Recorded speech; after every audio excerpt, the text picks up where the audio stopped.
Okay, we will start. Right. So later on, please turn on your camera, right? Even if you have just woken up with a sleepy face, it's okay, all right? At least I can see you're at your computer. All right, let me share the slides for today. So today we're going to do solutions.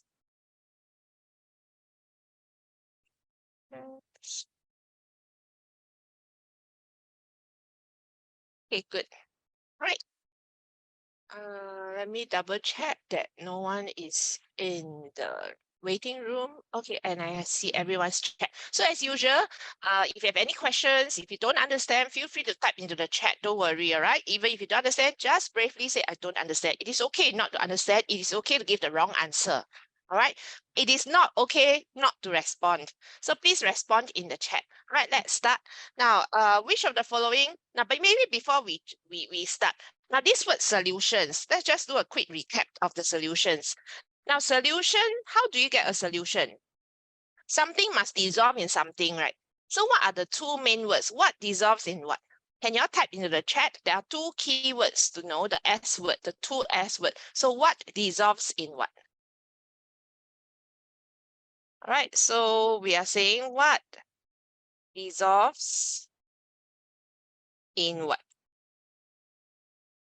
All right, good job, Hein. Okay, to form a solution. All right, to form solution.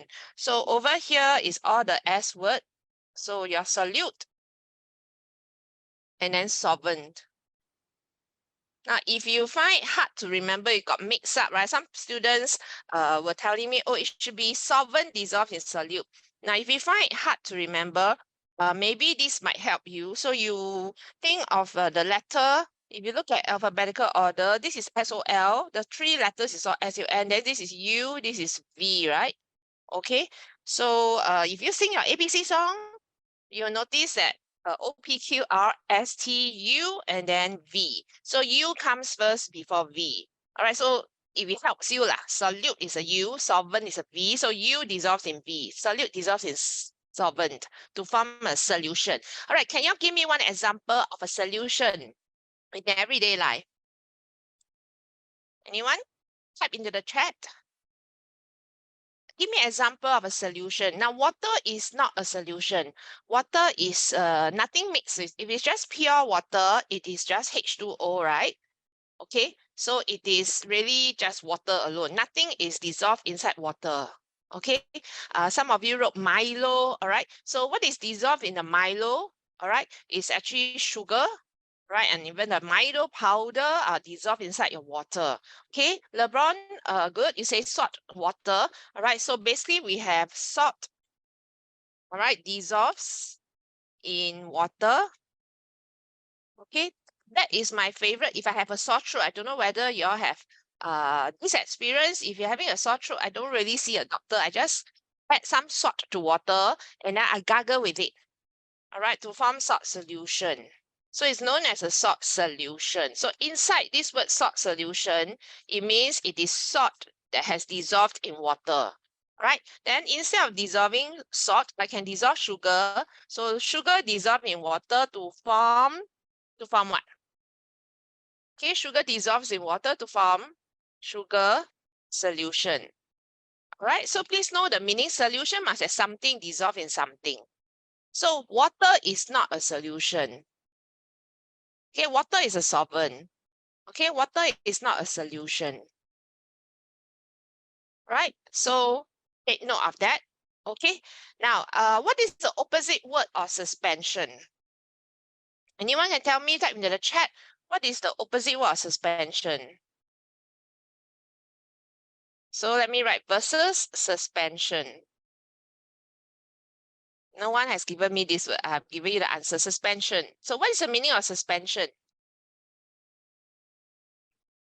Or give me example of a suspension. So suspension would be example like something that's cloudy, yes. So for example, sand, I put it in water. Sand does not dissolve in water. It will form a suspension. Okay, right? So suspension is something cloudy, and for example, be sand dissolved in water. Right? In fact, you can even separate sand and water. Okay, you can filter the mixture. You can filter the suspension. You have sand on the filter paper. Water will pass through the filter paper. Right? So do know the difference between solution and suspension. Okay, they're opposite. Okay, solution is something can dissolve in something. Suspension is something cannot dissolve in something. All right. Okay, let's move then on to the next question. So which one are factors that affect the rate of dissolving? First of all, what is the meaning of rate? Anyone? This word is very important. How fast? Hey, say how fast? In other words, speed. All right, speed of dissolving. Okay, now let's say if I want to have a faster rate of dissolving, so should I stir or not stir? Stir, right? Stir will be faster. All right, so faster dissolving. How about the size of the solute particles? So for example, if you buy from supermarket, you can buy fine sugar, you can buy coarse sugar. All right, so which one would you buy if you want to dissolve it faster? Can you all type in the chat which one will you buy from NTUC supermarket if you want to dissolve sugar faster in water? All right, good, fine sugar. So if you use, for example, fine sugar, so for example, now when we use fine sugar, what is happening is you have a smaller, now there's this word called P and S. Anybody can tell me what am I trying to write? Fine sugar has smaller what? Anyone make a guess? Fine sugar has smaller Particles. Thank you. Particle size. Right? So you need to make friends with this term called particle size.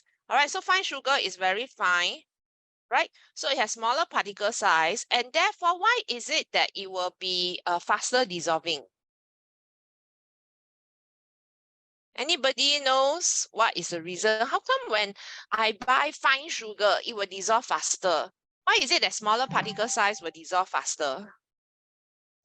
Because Thank the water yes. has less sugar to dissolve. Okay, you see.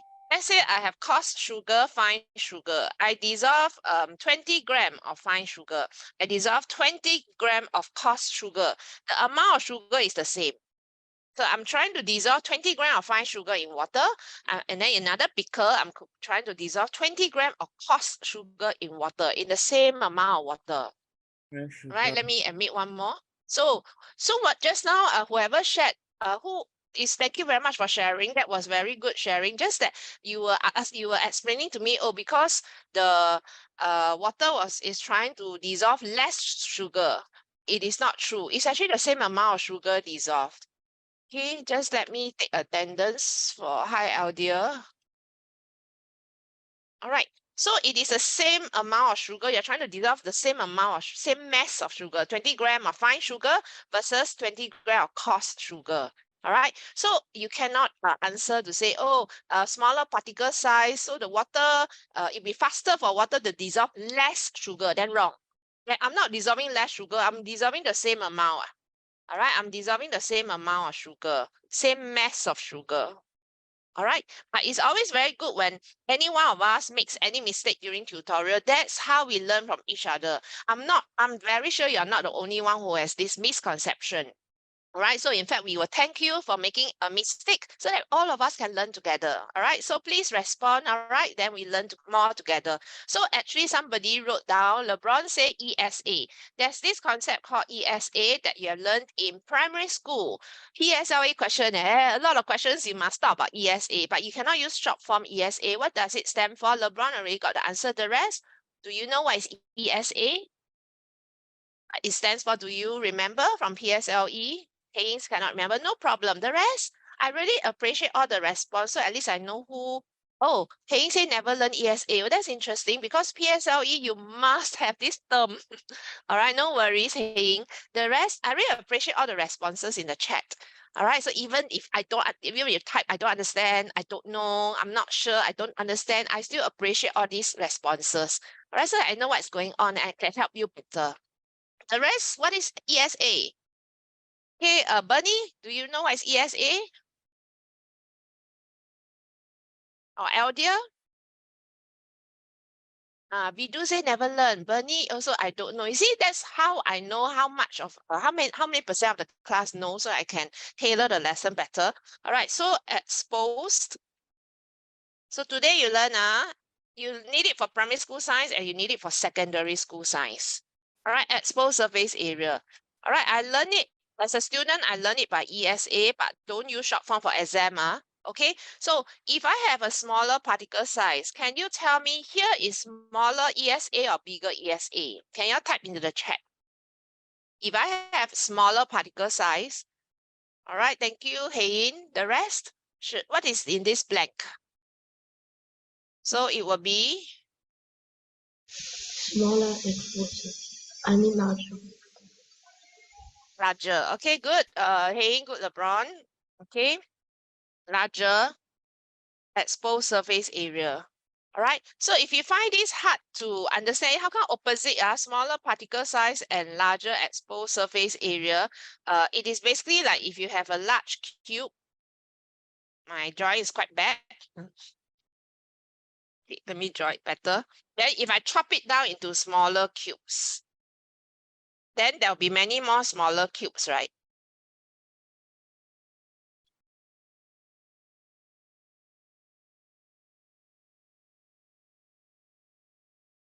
My cube size shape is bad. Okay, because I'm trying to draw it fast. Okay, now, so imagine you cut the cube into 6 smaller cubes. Then if I were to ask you to color the outside of the cube, right? Okay, that means you color the outside of the cube. All right, so you will notice that you will need more paint, more paint. You're using paint to color the outside of the cube. Then you need more paint for the one on the right. Okay, the one on the right will have bigger exposed surface area. Okay, let me do it in blue. So this one will have bigger exposed surface area. This one smaller, all right, exposed surface area. Although everything is 20 gram. So 20 gram of sugar, the whole thing is 20 gram. All right, I'm saying the whole thing is 20 gram of sugar, 20 gram of coarse sugar, and this is 20 gram of fine sugar. All right, so same amount of sugar. Okay, but bigger when you have smaller particle size, so this is smaller particle size, this one. All right, smaller particle size, and therefore you have bigger or larger ESA. Therefore, be faster dissolving. All right, everyone clear? This is important to know. All right, so let me highlight it for you. So you need to learn the word smaller particle size and link it to larger exposed surface area. Important. Okay. Now, therefore, fine sugar will dissolve faster in water. Now, next factor that affects how fast you dissolve, the rate of dissolving, is temperature. Now, can you tell me for temperature, if you want it to dissolve faster, you want the temperature of the water to be hotter or colder?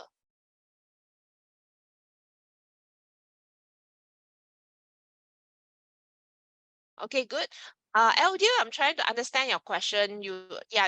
What we are saying is fine sugar is smaller particle size. Okay, so this one is fine sugar. Right, you look at my laser pointer. This is coarse sugar. This is fine sugar. All right. So fine sugar has smaller particle size, smaller. All right. You know, this one is big and this one is smaller. Right. And then it has larger ESA, exposed surface area, and therefore faster dissolving. Is that okay, Eldia? If you don't understand, feel free to tell me you don't understand. Then I can help you. All right. So most of you know it's warmer water. So here would be hotter water. All right, in this case, hot water is a solvent, therefore faster. Right, faster dissolving. All right, so in this case, all three are factors, right? So the answer is C. Okay, yeah, good. That you understand. Don't feel free to tell me if you don't understand anything. Okay, I hope it's not too confusing, my annotations on the slide. All right, so we are dissolving the same amount of sugar, but if you have 20 grams of fine sugar, it'll be faster to dissolve compared to 20